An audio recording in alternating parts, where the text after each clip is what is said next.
Over 700 years before the birth of Christ, Isaiah, son of Amos, sometimes wondered what he was doing wandering around doing this thankless job as a prophet.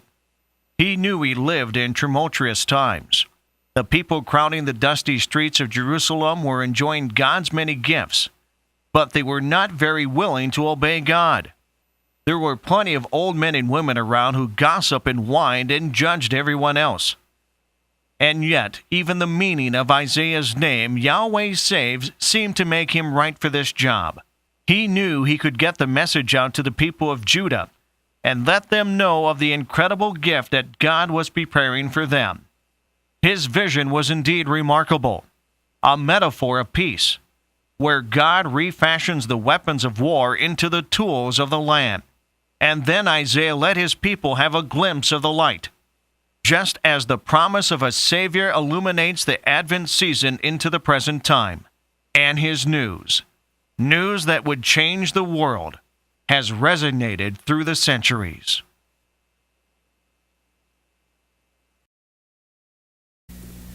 In the days to come, the mountain of the Lord's house shall be established as the highest of the mountains, and shall be raised above the hills.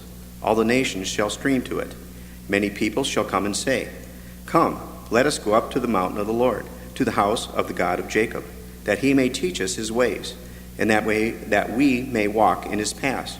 For out of Zion shall go forth instruction, and the word of the Lord from Jerusalem.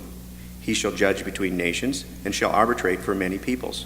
They shall beat their swords into plowshares, and their spears into pruning hooks. Nation shall not lift up sword against nation, neither shall they learn war any more.